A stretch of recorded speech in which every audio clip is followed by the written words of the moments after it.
right, good afternoon, everyone. My name is Jeff Cooper, Health Commissioner at Public Health Dayton, Montgomery County. We'd like to thank our community partners here today to share in the information that we have regarding our response actions to the COVID-19 pandemic. We'd like to start by thanking the media for being here again. We really appreciate you providing the coverage and informing our community. Obviously, our interpreters who join us every single day are invaluable in terms of informing our community. Sarah Hackenbrack is a long-term stand-in for our community partners with the Greater Dayton Area Hospital Association, Mayor Nan Whaley from the City of Dayton, Commissioner Judy Dodge again from the Board of County Commissioners, and we also have Michael Doan, Medical Director at Public Health. I'd like to just quickly review again the outstanding work that our community has done in response to this pandemic. And it really starts with the data. And as we continue to track our data on the Ohio Department of Health website, it's very obvious that our community partners are doing outstanding work. And we're joined by a couple of other members of our media. Welcome. So if you look at the total number of cases that are reported on the Ohio Department of Health website for Montgomery County, we have 328 reported cases, 105 total hospitalizations over time, and unfortunately 10 of our residents have lost their lives to this pandemic virus. But that 328 is a significant number for us, and it exemplifies the outstanding work that everyone in our community has done to limit the spread of this virus. Not just the community partners in this room and that are working every day, but citizens. Citizens have done what they needed to do to make sure they complied with the stay-at-home order and that they continue to comply with the Stay Safe Ohio order that's now in place through May 29th. So our community really has stepped up to the challenge, and we have every single person, all 531,000 residents, have made sacrifices to make sure that we protect each other. We are encouraged by the continual news regarding upcoming and additional capacity for testing that will be present throughout the state of Ohio. Keep in mind, however, that there are priority groups for testing. And I won't get into all the details, but it's really intended to identify those individuals who are ill with symptoms, those individuals who are vulnerable, those individuals who are living in congregate care or congregate living facilities, who are most at risk for serious illness associated with infection. Over time, as more testing becomes available, then certainly that gets extended, those priority groups get extended, and more of the general population will be able to be tested. But right now, due to testing kit shortages, it's really intended to identify those most at risk of serious illness and or death, and then we can isolate ill individuals and quarantine close contacts. So we mentioned, hi there. Hi, sorry. Oh, you're fine. Thank you, sir. You're fine. We mentioned congregate care or congregate living facilities.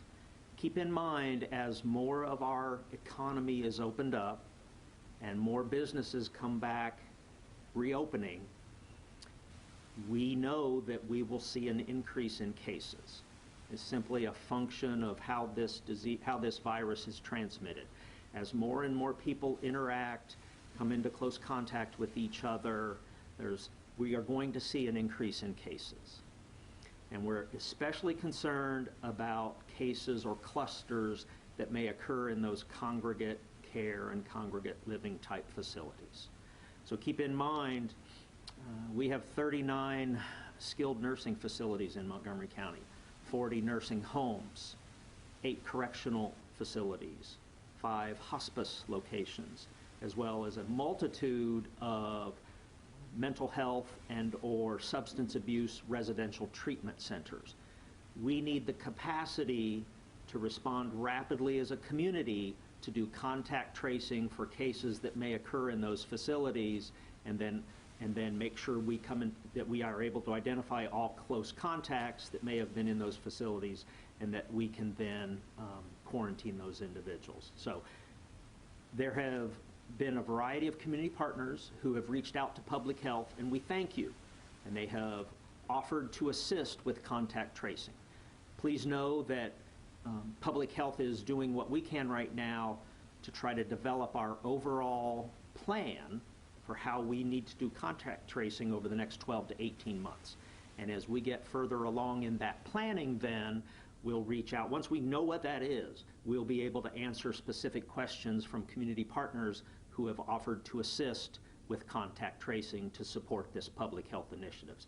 We find our relationships and partnerships with these individuals and these organizations are invaluable. We're just not quite ready yet to engage in discussions around contact tracing until we really understand what we need to do as an agency long term. And then the last thing that I would mention for this introduction is we understand that with the new Stay Safe Ohio order, it's a phased approach to reopening. Certain things happened on May 1st. We know what those are: healthcare, dental services, veterinary services. This past Monday, May 4th, manufacturing, distribution, and construction, as well as general office environments, began to reopen. May 12th, consumer and retail reopens throughout the state. Currently, as of May 1st, retail is available to be opened for pickup, delivery, and/or by appointment only. There are protocols that all businesses now moving forward have to implement. They're not able to open or continue to operate or reopen unless they meet all of the protocols. And everyone's familiar with those. We've seen those before. We place them on our website. The point we want to mention again, though, and it's really important to emphasize, it's a new way of conducting business, and it's around these face coverings. We all have a duty to protect each other, and so it's a requirement for employers to have their employees wear these face coverings. But each of us as citizens, as customers, as consumers, we have an obligation to protect others as well. So we're asking you at Public Health, even as a customer, no, you're not required to wear a face covering, but we're asking you to do that out of professional courtesy for those employees who may be coming into contact with hundreds of customers per day. Their risk is much greater than your risk simply going into a store for a one-time visit. So please, let's all do the right thing. Let's all adopt and don a face covering to where we protect each other. There are a lot of calls that are going to start coming in on our information line. And we're encouraging employees who may be calling in to contact their human resources department to work through how that's enforced in each of those businesses. It's going to be very difficult for public health to be able to quickly respond to the number of businesses that come back online if employees have concerns about facial coverings being used in the workforce. So it's a requirement for employers. Employees are required to wear these, and any exceptions need to be addressed by the Human Resources Department for that business. So we are confident that our community will continue to do the right thing. We'll continue to lead throughout this state and demonstrate that together we can continue to slow the spread of this virus and prepare for what may happen in the coming months. And with that, I would like to welcome Commissioner Judy Dodge to the podium.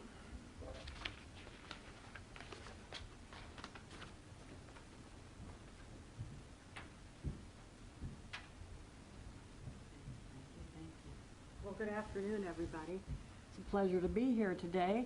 I just wanted to update our viewers on some of the things that the county is doing, some updates on some of our county operations. You know, Montgomery County leads our community's regional emergency management agency, which the Board of County Commissioners activated when this pandemic first began. A reminder, the Montgomery County Emergency Management Agency has requested that citizens and businesses donate clean, solid color fabric that's cotton and sheets to turn into cloth face masks Donations can be dropped off weekdays 8 a.m. to 4 p.m.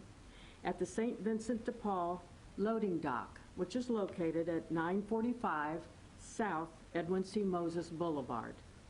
I want to thank our partners here at Public Health who will be working with local sewing clubs to help transform these donations into cloth face masks that will help protect essential personnel.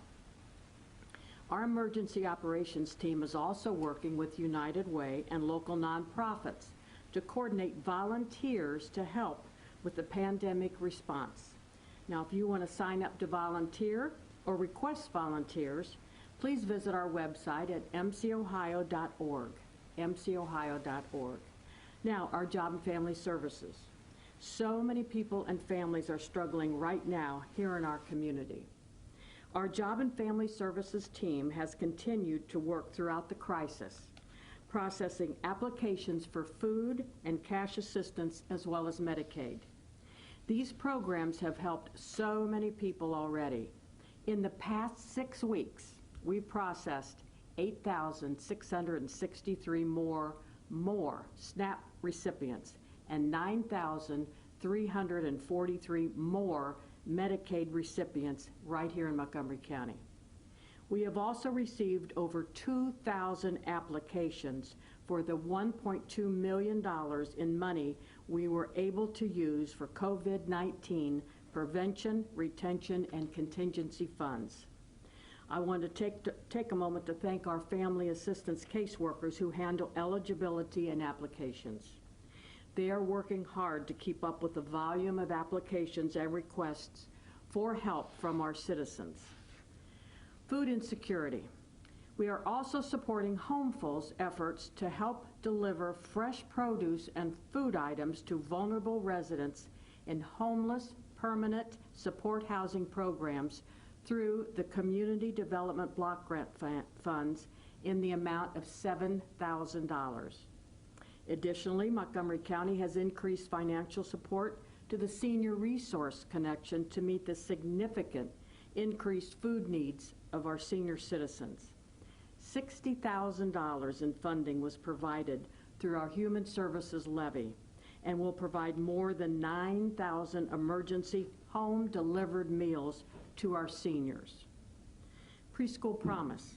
Our Human Services Levy funding in the amount of $25,000 was also used to support Preschool Promise tuition scholarships to families of essential Montgomery County workers who attend temporary pandemic child care programs during the COVID-19 pandemic. This is going to support 81 children of essential workers that don't qualify for publicly funded child care assistance.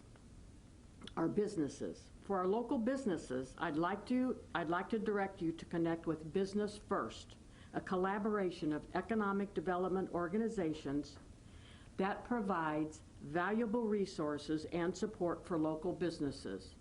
Please call 937-225-4351 to get help for your business during this pandemic. Again, that's 937-225-4351. It's Public Service Recognition Week, so I want to take this opportunity to thank our employees. You are our most important and valuable asset to us. We could not serve the public and support our local economy without you. I encourage citizens and businesses to visit our websites and follow us on social media for regular updates about services and programs. Thank you so much.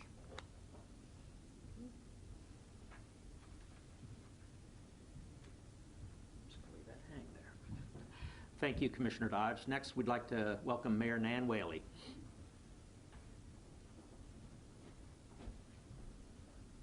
Nice mask today, Commissioner. He has all the different masks, so as a public health commissioner should. Good afternoon, everyone. I'll be rather brief today. First, wanted to announce we've talked to some of you about the fact that Dayton Municipal Court has extended their eviction stay order until May 31st, so that will be in place until the end of the month. The reason why I think that's so important is we're working with Community Action Partnership on some rental assistance fund money that they have received, so we can make sure that that's in place so people can get some rental assistance, and also to encourage folks as they're receiving either the plus up unemployment check or their check that they received from the government, that they do everything in their power to pay their rent this month and get square with their landlords, so we don't have to have an enormous number of evictions. The City of Dayton has also extended water shutoff till May 31st as well, so there'll be no water shutoffs until the end of the month, and we'll reassess again at the end of the month. As we work to slowly open the economy, I want to encourage folks in Dayton. We're seeing an uptick of people just getting out and about, and we know the weather is really nice to do that, but still, you know, when we are not physically distancing and being very thoughtful about using hand sanitizer and washing our hands, and really not seeing a ton of people, it is really important for us to continue that. We are not through this virus. It is not over. We have lots of work to do to get through it, and so we need everybody to be in it together.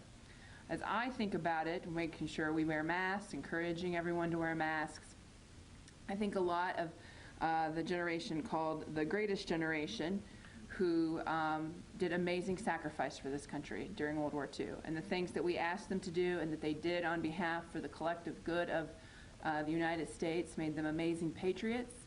And so by wearing your mask and doing this little bit and these little bits of good to keep your social distancing, wearing masks, it's American, it's patriotic, and it's helping our country. So I hope everyone will take heed to that and continue to be kind as we all work through this pandemic together.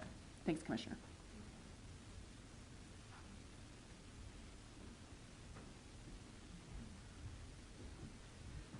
Thank you for those comments, Mayor Whaley. Next, we have Sarah Hackenbrack from the Greater Dayton Area Hospital Association.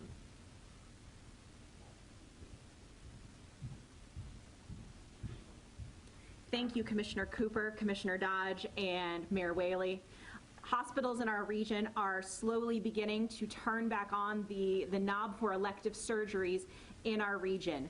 And when we think about how we are turning on elective surgeries in our region, we continue to look at Director Acton's analogy of using the dimmer switch, in that surgeries and elective procedures will begin in our community, but they will begin slowly. We will not turn them all back on simultaneously. And why are we looking at this as something that needs to be done slowly? There are a couple of key reasons that we continue to talk about in our community. One is that our hospitals must continue to monitor their PPE needs, those gowns, gloves, and face shields and masks that are needed as procedures increase while we are living with COVID-19 here in our community. And we continue to work towards testing and increasing our region's testing needs. Remember that if we move too quickly with reopening, we have the potential to increase the number of cases in our region too quickly, and that includes those cases that require hospitalization. And so we have to do this thoughtfully and slowly and patiently, and we have to do it together as a community. Testing continues to be one of our hospital's top priorities. We are grateful for the partnership with the Ohio Department of Health to establish a regional lab for testing in our region. That regional lab will support our testing needs for hospitals, healthcare facilities, congregate care settings, and our public health partners throughout Region 3.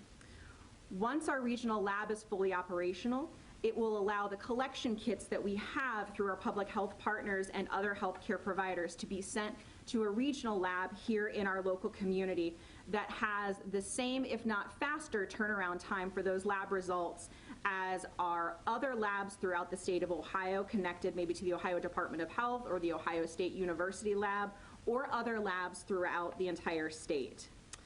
We are moving forward with the new testing guidance that was issued by the Ohio Department of Health yesterday, and we have a continued focus on our hospitalized patients and our healthcare workers of all stripes, our healthcare workers, whether they are directly in contact with a patient in an intensive care unit or on a COVID unit, or if they are serving in another area of our region's hospitals. We will also be able to test symptomatic individuals in our community who are in our congregate settings, those individuals over the age of 65, our first responders, and our public health partners, those individuals who are infrastructure workers that are critical to our response to COVID-19. and those individuals with underlying health conditions. We will also be able to prioritize testing for asymptomatic individuals, those individuals who don't have any COVID-19 symptoms, if they live or work in one of those congregate care settings or facilities that we've talked about. Again, those are the skilled nursing facilities, our homeless shelters, our jails that Commissioner Cooper mentioned earlier. There will also be the opportunity for our public health partners to work directly with all of us in the community to identify groups that may need to be tested in our community as our economy opens back up, to help us manage outbreaks throughout Region 3 here in West Central Ohio. Those might be outbreaks that could occur in a large employer or a large segment of a community that we need to send direct testing focus to right there to make sure that we understand what's happening in that part of our economy and our community. Finally, Ohioans, whether they're symptomatic or not, if you are undergoing surgery or preparing for a procedure that will require you to be hospitalized, but not hospitalized overnight, according to the governor's guidance, those individuals will also be tested to ensure that they are safe to have their procedure performed in our region's hospitals. Our hospitals continue to understand the challenges that each and every one of you face and the sacrifices that you're making on a daily basis to help us move through where we are now to living with COVID-19 as a part of our day-to-day lives. We know that this is hard, and many of you are facing very significant challenges that are hard on your mental health, your physical health. It's hard on your family structure and your family dynamic, and it's hard on your finances, and it's impacting our entire community. We ask you to continue to think of one another, continue to think of each other as partners, as in citizens, as congregation members in our churches and partners in our workforce, and understand that the sacrifices that we are making right now will help us save lives, and that will allow us to all be here together to rebuild our community as we come through living with COVID-19 to having overcome COVID-19. Thank you.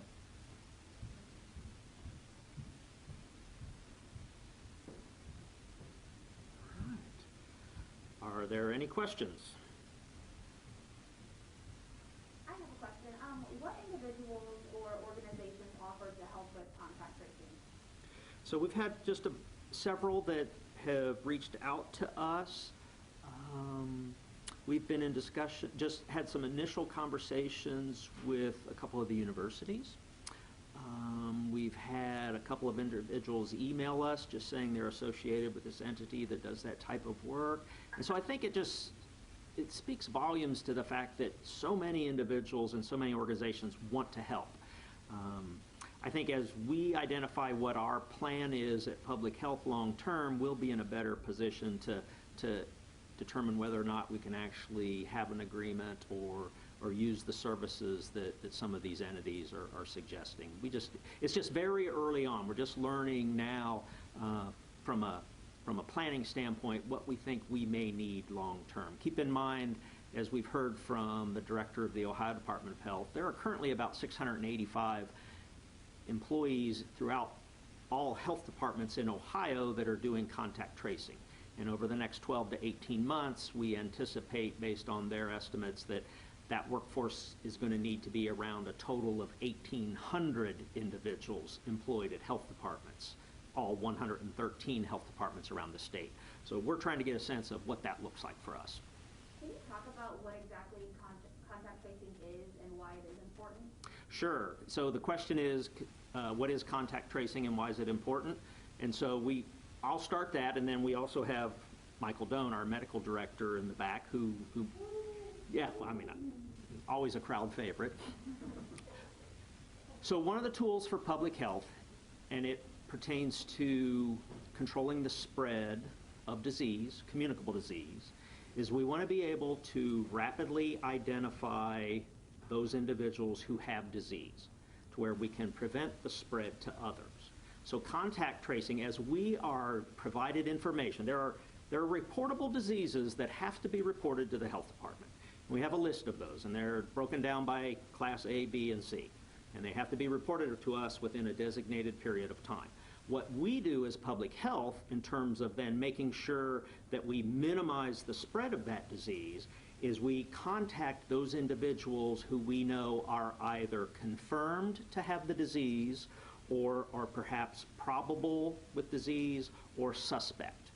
And we gather all of the information regarding those individuals and their activities and who they came in contact with. And then it's think of like a ring strategy. You identify those at the center who are infected, who have the disease, and then you spread out in various rings to try to identify every person that they came in contact with. That's one of the disease control strategies that we have in place to limit the spread of a communicable disease. What would you say to someone who might have like privacy concerns about that? You want to talk about privacy concerns? Certainly, we would never violate. So the question is, what do you do about individuals that have privacy concerns? There are certain things that we are mandated to investigate, but we always adhere to HIPAA rules and requirements. But there are certain things that are simply, we don't have any option other than to comply with what our statutory requirement is in terms of investigating disease outbreaks. You want to add into that?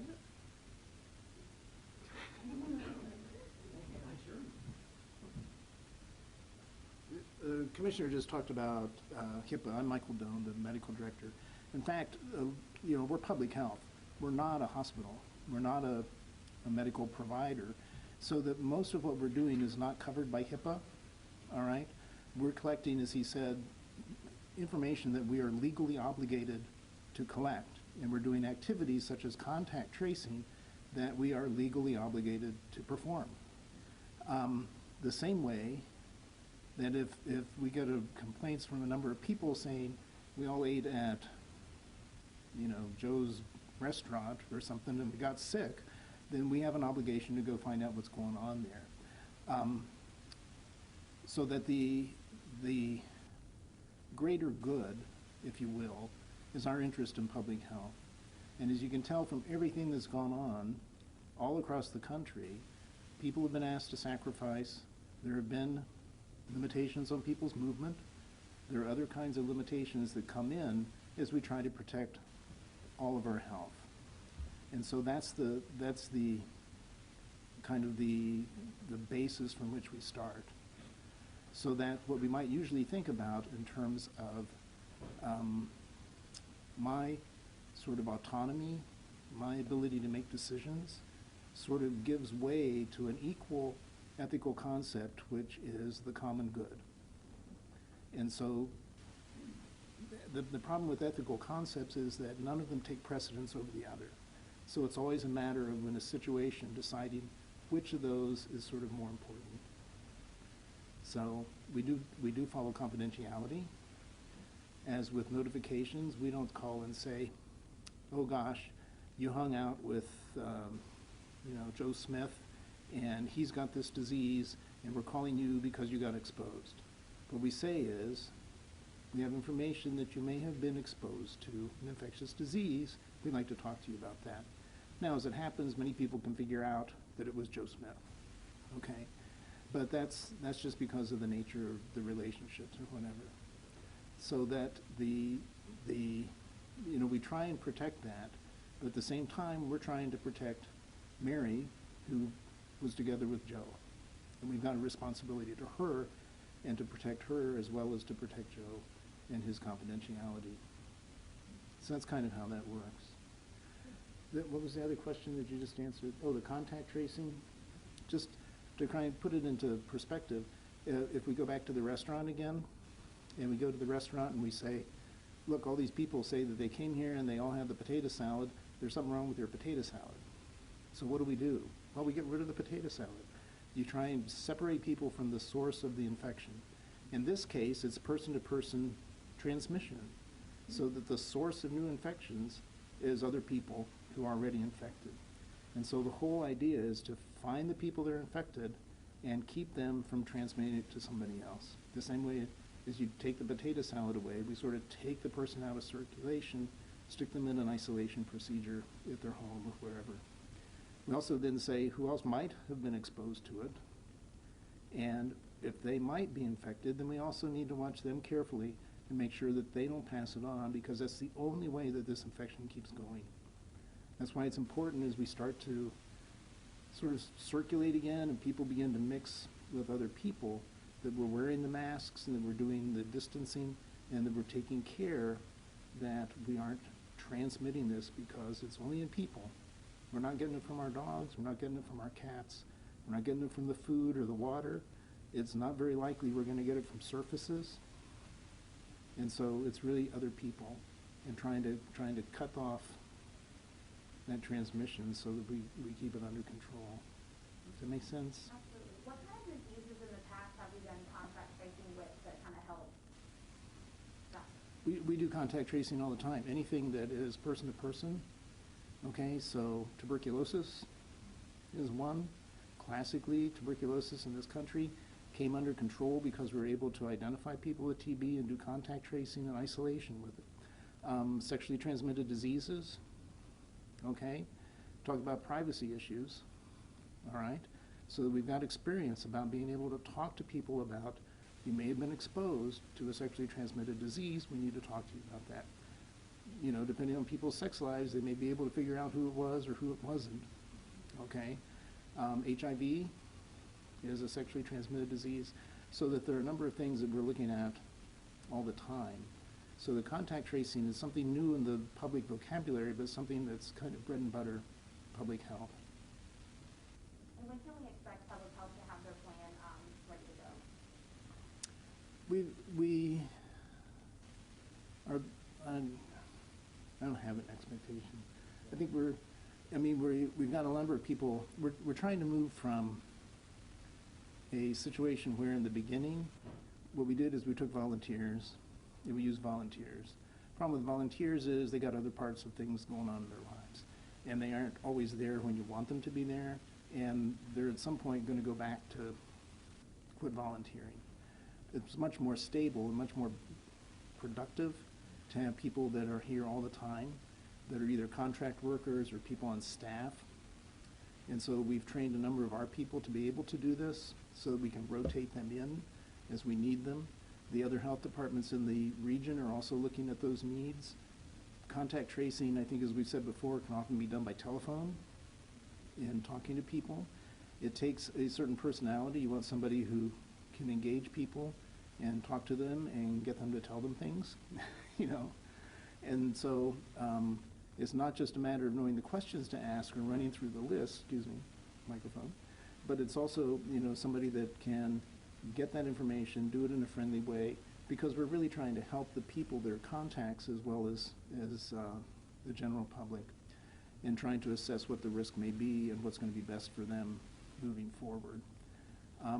So that the plan is going to involve how many of our people we think going forward we can continue to rotate in on that, as well as how many people from around the region. We don't want to, there's no sense spending a lot of money on people that we don't need. So we don't want health departments to have an overabundance of these people who are just sitting around if there's nobody to trace. And so how do we use the total workforce and manpower in the West Central Ohio region so we can track cases and do contact tracing in Miami County? We could do it in Darke County. People in Miami County, if they don't have a whole lot of cases, they can do some for us, so that it's sort of looking at what that whole picture is. And we know that trying to work in a group is always more difficult than if we just do it ourselves, but often is more productive. And so that's where we're kind of at now. So we've kind of got our sort of diagram and plan for how we would like it to look, but we need to check that out with the other health departments and then see about funding and how that's all going to work. Sure. Any other questions here? Is there someone on the phone? Yeah. Any questions on the phone? Might be a slight delay if they're watching the stream. I know. You notice I didn't touch my face, I just used my glasses. Do we have any phone questions?